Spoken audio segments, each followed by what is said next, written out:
Mes amis lions, bonjour et bienvenue sur la chaîne Tarot à merveille. Pour votre tirage général, ceux qui me découvrent, soyez les bienvenus.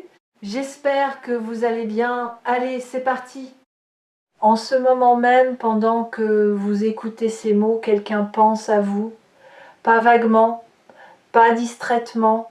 Quelqu'un pense à vous avec une intensité qui l'empêche de dormir certaines nuits, qui le fait s'arrêter au milieu d'une phrase parce que votre visage a traversé son esprit sans prévenir, qui lui donne envie de prendre son téléphone, d'écrire quelque chose, puis de tout effacer, lettre par lettre, parce que les mots qu'il trouve ne sont jamais à la hauteur de ce qu'il ressent. Cette personne porte un message pour vous, un message important, et ce message refuse de sortir, non pas parce que cette personne ne veut pas vous le dire, mais parce que ce qu'elle ressent est si vaste, si dense, si chargé de vérité que chaque tentative de le mettre en mots lui semble ridicule. Comme essayer de verser l'océan dans un verre d'eau. Aujourd'hui, nous allons écouter ce message ensemble, pas en devinant des détails, en ressentant l'énergie qu'il porte. Et pour cela, je vais faire quelque chose de différent. Je ne vais pas vous parler de cette personne directement. Je vais la peindre, trait par trait, couche par couche, comme un portrait qui se révèle lentement sur une toile blanche. Et au fur et à mesure que ce portrait prendra forme, vous la reconnaîtrez, pas par son nom, par la sensation qu'elle éveille en vous. Premier trait, les mains. Cette personne a des mains qui parlent, vous l'avez peu, être remarqué sans y prêter attention. La manière dont elle touche les objets, dont elle tient une tasse, dont ses doigts bougent quand elle réfléchit ou quand elle est nerveuse. Ses mains trahissent ce que sa bouche tait. Quand elle est en votre présence, ses mains font des choses qu'elle ne contrôle pas. Elles se rapprochent de vous, elles ajustent quelque chose, n'importe quoi, juste pour occuper l'espace entre vous et elle. Elles tremblent parfois, à peine, quand la conversation touche un sujet trop proche de ce qu'elle voudrait vous dire. Ses mains portent des années de mots retenus, des caresses jamais données, des lettres jamais écrites, des gestes commencés puis interrompus par la peur. Si vous prêtez attention à ses mains la prochaine fois que vous verrez cette personne, vous lirez tout ce qu'elle n'a pas le courage de prononcer. Deuxième trait, le regard. Il y a une manière particulière dont cette personne vous regarde. Et cette manière est différente de celle dont elle regarde les autres. Ce n'est pas un regard appuyé ou insistant. C'est un regard qui dure une fraction de seconde de plus.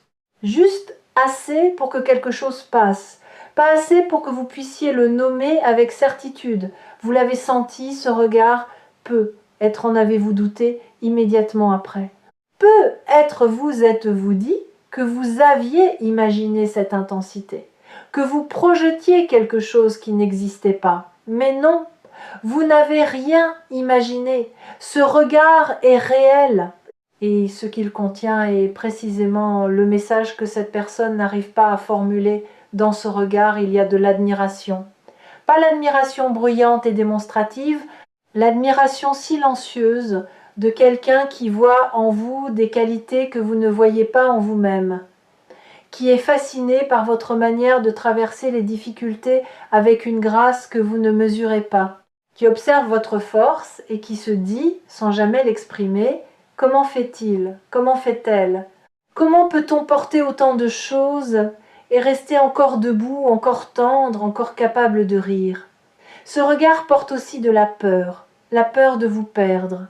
Pas nécessairement au sens dramatique du terme, la peur que la vie vous emporte dans une direction où elle ne pourra plus vous suivre, que vous changiez au point de ne plus avoir besoin d'elle, que l'espace entre vous, qui est déjà parfois si difficile à franchir, devienne un jour infranchissable. Cette peur, elle ne vous la montrera jamais. Elle la porte en silence, comme un poids caché sous un manteau trop large. Troisième trait, les silences.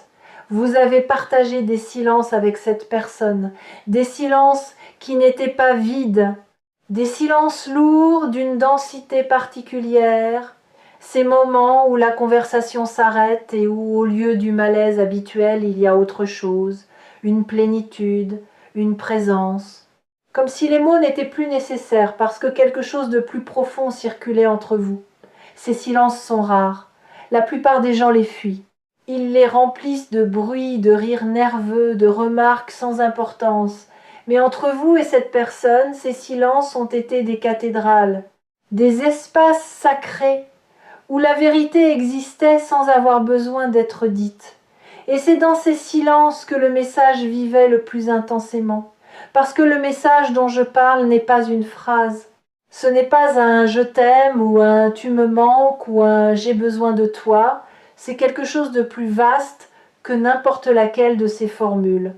C'est une reconnaissance. La reconnaissance d'un lien qui dépasse les catégories habituelles, qui ne rentre pas dans les cases de l'amitié, de l'amour, de la famille, du simple attachement. Un lien qui est tout cela à la fois et rien de tout cela en même temps. Un lien qui existe dans une dimension que le langage ordinaire n'a pas encore appris à nommer. Quatrième trait, la mémoire. Cette personne se souvient de choses que vous avez oubliées, des détails insignifiants que vous avez laissés tomber au bord du chemin et qu'elle a ramassés sans que vous le sachiez. La couleur du pull que vous portiez un certain jour. Une phrase que vous avez prononcée en passant et qui l'a marquée de manière disproportionnée. La manière dont vous avez ri à un moment précis. L'expression de votre visage quand vous pensiez que personne ne vous regardait. Elle a archivé tout cela. Pas consciemment, pas dans un journal ou dans des notes sur son téléphone. Dans cette mémoire involontaire qui ne retient que ce qui touche le cœur, et cette collection de fragments, de miettes de votre existence que vous considériez comme sans importance, constitue pour elle un trésor.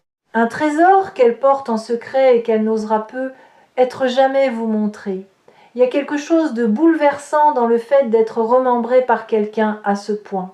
Bouleversant parce que nous vivons dans un monde d'oubli rapide. Les conversations s'évaporent, les visages se confondent, les promesses se dissolvent dans la vitesse du quotidien.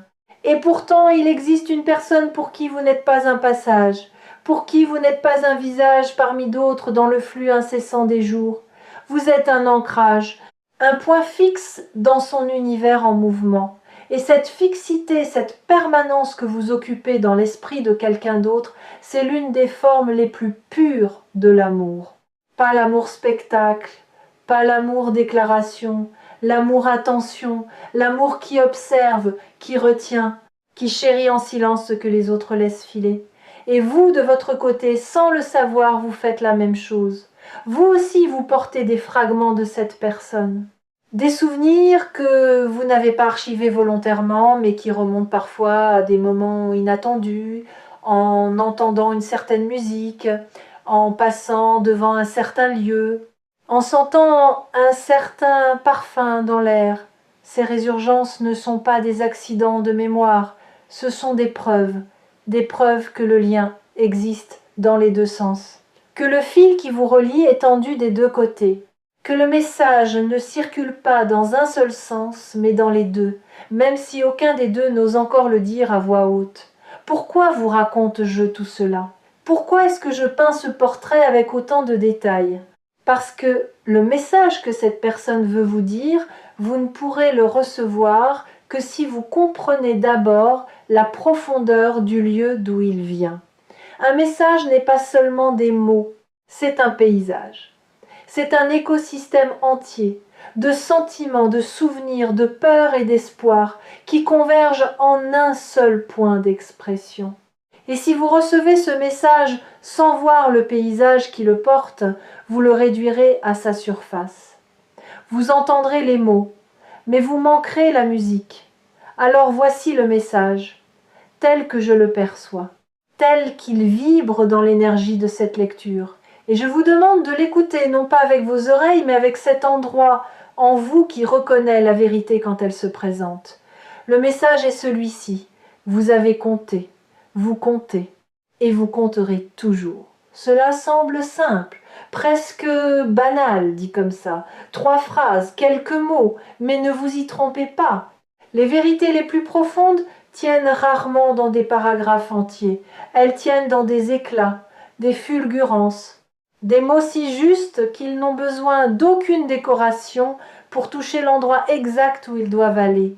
Mais laissez ces mots infuser. Laissez-les descendre au-delà de votre mental, au-delà de votre première réaction, jusqu'à cet endroit en vous qui doute de sa propre importance, cet endroit qui se demande dans les moments de solitude si quelqu'un pense réellement à lui, si son absence serait remarquée, si sa présence fait une différence. La réponse est oui. Et cette personne est la preuve vivante de ce oui. Vous avez touché cette personne d'une manière que vous ne soupçonnez pas. Pas par un grand geste héroïque, pas par un discours inspirant, par votre manière d'être, votre manière de rester humain quand il aurait été plus facile de se blinder, votre manière de poser une question sincère quand tout le monde se contente de réponses de surface, votre manière d'être présent, vraiment présent, dans un monde où la plupart des gens ne font que passer. Cette personne a vu cela. Elle l'a vu et elle ne l'a jamais oublié. Et le message qu'elle porte, ce message trop grand pour les mots, c'est sa manière de vous dire « Tu n'es pas invisible, tu n'as jamais été invisible. Et le jour où tu sauras à quel point tu comptes pour moi, tu ne douteras plus jamais de ta valeur. Maintenant, je vais vous confier quelque chose que cette personne ne sait pas elle-même, quelque chose que seul un regard extérieur peut percevoir. Cette personne est en train de changer, pas à cause de vous, grâce à vous. Votre existence dans sa vie a agi comme un catalyseur silencieux. Vous avez éveillé en elle des parties d'elle-même qu'elle ne connaissait pas. De la douceur là où il y avait de la rigidité, du courage là où il y avait de la résignation, de la profondeur là où il y avait du pilotage automatique. Elle ne fait pas le lien entre ces changements et vous. Elle ne sait pas que c'est votre influence, subtile et constante, qui a initié ce mouvement intérieur. Mais vous le savez maintenant. Et cette connaissance porte une responsabilité douce. La responsabilité de continuer à être exactement ce que vous êtes, sans forcer, sans performer, simplement en restant fidèle à cette authenticité qui touche les gens autour de vous d'une manière que vous ne pouvez pas mesurer. Ceux qui ont trouvé refuge dans les messages de tarot à merveille reconnaissent ce type de vérité, la vérité qui ne crie pas, qui murmure, qui se glisse dans les interstices de votre conscience et qui dépose une graine que vous ne verrez germer que plus tard, dans un moment de silence, dans un éclair de lucidité inattendue. Il y a une raison pour laquelle cette personne n'a pas encore parlé, et cette raison mérite d'être comprise, pas jugée. Parler, vraiment parler, dire la vérité de ce que l'on ressent à quelqu'un qui compte, c'est l'un des actes les plus vulnérables qui existent. Parce que parler, c'est offrir à l'autre un pouvoir sur soi. Le pouvoir de recevoir ou de rejeter, le pouvoir de comprendre ou de mal interpréter, le pouvoir de s'approcher ou de s'éloigner. Et cette personne, malgré tout ce qu'elle ressent, malgré la force du message qui pulse en elle, n'est pas encore certaine que vous êtes prêt à le recevoir. Pas parce qu'elle doute de vous, mais parce qu'elle doute d'elle-même. Elle se demande si elle est assez. Assez quoi? Elle ne saurait pas le dire. Assez en général. Assez pour mériter votre attention pleine. Assez pour que ces mots ne soient pas balayés par un silence poli ou un sourire embarrassé. Ce doute est le miroir exact du vôtre, parce que vous aussi, quelque part en vous, vous vous demandez si vous êtes assez. Et cette symétrie est la preuve la plus belle et la plus douloureuse du lien qui vous unit. Vous doutez l'un de l'autre pour les mêmes raisons. Vous hésitez l'un vers l'autre avec les mêmes peurs. Vous portez le même poids de mots non dits, et aucun des deux n'imagine que l'autre porte exactement le même fardeau. Il y a dans votre vie un moment qui approche, un moment pivot, pas un événement spectaculaire, quelque chose de petit en apparence, une conversation ordinaire qui sans prévenir va basculer dans l'extraordinaire, un instant où les défenses tomberont, pas les deux en même temps, peut être, mais l'une des deux en premier. Et ce premier mouvement d'ouverture créera l'espace pour le second, comme un premier flocon qui annonce la neige, comme un premier mot qui ouvre un discours entier. Ce moment ne peut pas être forcé, il ne peut pas être planifié, il se produira quand les conditions intérieures seront réunies, quand la lassitude de taire sera plus forte que la peur de parler, quand le poids du silence deviendra plus lourd que le risque de la vérité. Et ce point de basculement, il approche. Pour vous comme pour cette personne. Je veux vous raconter comment fonctionne ce type de basculement parce que le comprendre va vous aider à le reconnaître quand il se produira. Les grands moments de vérité entre deux êtres humains ne surviennent presque jamais dans les circonstances idéales. Ils ne se produisent pas au coucher du soleil, avec la bonne musique en arrière-plan et les mots parfaits au bout de la langue. Ils surviennent dans les moments banals, dans une cuisine, dans une voiture, au milieu d'une activité ordinaire. Quand la garde est baissée, parce que rien ne laissait présager que ce moment serait celui-là. C'est précisément l'absence de mise en scène qui permet à la vérité de se faufiler. Parce que la vérité n'aime pas les projecteurs, elle préfère les interstices, les coins d'ombre, les parenthèses du quotidien où personne ne fait attention. Alors quand ce moment viendra, il ne ressemblera pas à ce que vous imaginez, il sera plus petit, plus humble, plus tremblant et infiniment plus beau que n'importe quel scénario que votre mental aurait pu construire. Parce que la beauté véritable ne se fabrique pas, elle émerge comme une source, comme un premier rayon à travers les nuages, comme un mot qui sort enfin après des années de silence. Votre rôle en attendant n'est pas de pousser, de provoquer, d'arracher des mots à quelqu'un qui n'est pas encore prêt. Votre rôle est d'être un espace sûr, un territoire où la vérité est bienvenue, où la vulnérabilité n'est pas punie, où les mots maladroits sont accueillis avec la même tendresse que les mots parfaits. Et vous êtes cet espace, vous l'avez toujours été. C'est d'ailleurs pour cela que cette personne a choisi inconsciemment de porter son message vers vous et pas vers quelqu'un d'autre. Parce qu'elle sait, dans un endroit au-delà des mots, que vous saurez entendre ce que les autres n'entendraient pas. Parlons maintenant de ce qui change en vous pendant que ce message se prépare à émerger.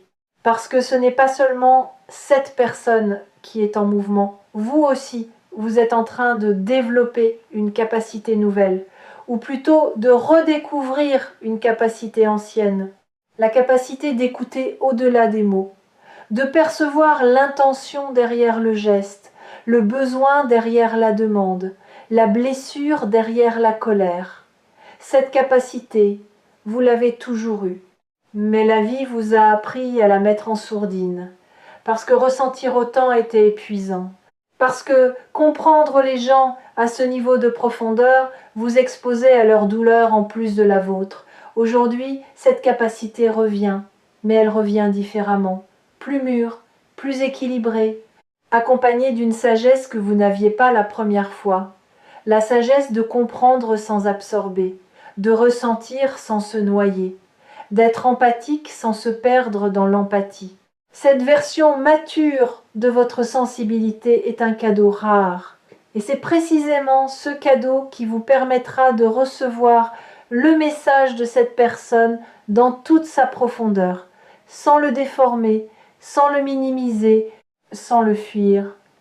Vous êtes aussi en train de développer quelque chose d'autre, un instinct de vérité, là où vous acceptiez avant les apparences, les sourires de façade, les ça va automatiques, vous sentez désormais ce qui se cache en dessous. Vous percevez les non-dits comme on perçoit un courant sous la surface d'une eau calme. Et cette perception nouvelle vous rend parfois inconfortable, parce qu'elle vous confronte à l'écart entre ce que les gens montrent et ce qu'ils vivent réellement. Mais elle vous rend aussi profondément juste, juste dans vos réactions, juste dans vos choix de qui laisser entrer et qui garder à distance, juste dans votre manière de doser votre énergie. Et cette justesse, cette précision intérieure, c'est exactement ce qui fait de vous la personne capable de recevoir un message aussi important que celui dont nous parlons. Parce que vous ne l'écouterez pas seulement avec vos oreilles, vous l'écouterez avec tout votre être. Et c'est ce type d'écoute totale, incarnée, que cette personne attend sans même savoir qu'elle l'attend. Il y a un cinquième trait que je dois ajouter au portrait, peut être le plus important de tous.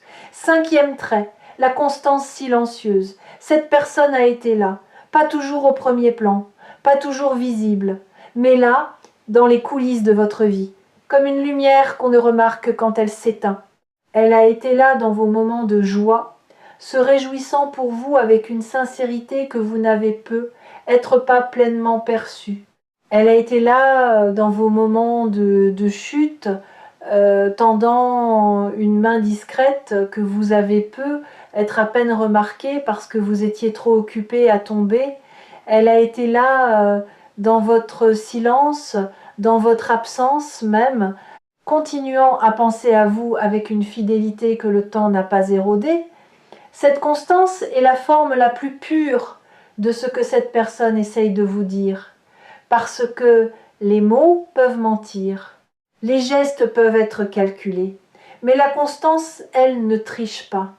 On ne reste pas présent pour quelqu'un pendant des mois, des années, par obligation ou par habitude. On reste parce que quelque chose en nous reconnaît quelque chose en l'autre, quelque chose qui dépasse la raison, quelque chose qui résiste à l'usure du temps et à l'érosion de la distance. Ce portrait est maintenant suffisamment avancé pour que vous commenciez à voir, pas avec les yeux, avec le cœur. La personne que je viens de peindre, vous la reconnaissez, peut être avec surprise, peut être avec émotion, peut être avec une forme de soulagement, comme quand on entend enfin à voix haute ce qu'on savait tout bas depuis longtemps. Si les énergies captées ici sur Tarot à merveille sont aussi précises aujourd'hui, c'est parce que ce message refuse d'attendre plus longtemps. Il a été contenu trop longtemps, il a mûri dans le silence jusqu'à atteindre une densité qui le rend presque impossible à retenir. Et quand un message atteint ce degré de maturité, il trouve toujours un chemin pour sortir. Parfois par les mots, parfois par un geste, parfois par un regard qui dure une seconde de trop et qui dit tout. Ce que je vous demande maintenant, c'est de ne pas fermer la porte. Si vous avez identifié cette personne, si son visage est apparu dans votre esprit pendant cette lecture, ne laissez pas votre mental reprendre le contrôle. Ne laissez pas la voix du doute vous convaincre que vous avez tout inventé, que vous projetez vos propres désirs, que c'est impossible. Parce que cette voix ne protège rien, elle empêche tout. Elle est le gardien d'une prison que vous n'avez plus besoin d'habiter. La prochaine fois que vous verrez cette personne, ou que vous lui parlerez, ou même que vous penserez à elle, faites quelque chose de simple. Soyez présent, totalement présent, pas avec un agenda caché, pas avec l'intention de provoquer une révélation, juste présent. Et dans cette présence, laissez l'espace exister entre vous sans essayer de le remplir. Parce que c'est dans cet espace que le message pourra enfin respirer, qu'il pourra prendre la forme qu'il choisira. Motte, geste, regard ou silence habité. La forme n'a aucune importance. C'est le contenu qui compte. Et le contenu est déjà là, vibrant, vivant, attendant sa permission de naître. Vous méritez d'entendre ce message, pas parce que vous êtes parfait, parce que vous êtes réel. Parce que dans un monde de surface, vous êtes quelqu'un de profondeur, et la profondeur attire la profondeur. Toujours, le portrait est terminé, la toile est devant vous.